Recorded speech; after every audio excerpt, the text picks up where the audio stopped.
national push to put more electric vehicles on the road, Kentucky is looking ahead to lay the groundwork for what's to come.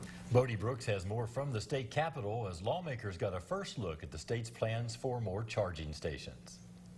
We can roll these out this fall and hope to have the first stations come online next spring. If you own an electric car, then you already know one of the biggest challenges is long-distance travel. But one by one, states are planning out how to solve that problem. The goal of Kentucky's EV plan is to facilitate EV access through every corner of the state. John Moore of the Transportation Cabinet detailed the state's initial rollout plan to lawmakers. Kentucky is one of many states joining in the federal NEVI program to create alternative fuel corridors.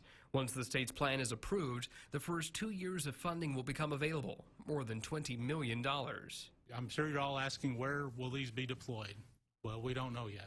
The plan is still in its infancy, and Moore says the construction timeline could also be affected by supply chain issues, inflation, and competition from other states also racing to build. One of the benefits of being so late to the game is, like both things in Kentucky, we get to learn from other states' mistakes. And we've watched some of the monopolies that's happened other places. Kentucky hopes to avoid that by contracting public-private partnerships for the charging stations. With the program requiring them every 50 miles, there's likely to be plenty of opportunity, even in some of Kentucky's most remote areas. Looking at the parkways and freeways across Kentucky, is that realistic to have a charging station less than every 50 miles? We've looked at it. It's not unreasonable. At the state capitol, Bodie Brooks, Fox 56 News.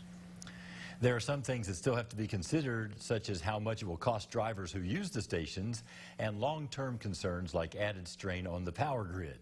The state is expecting federal approval of the rollout plan by September.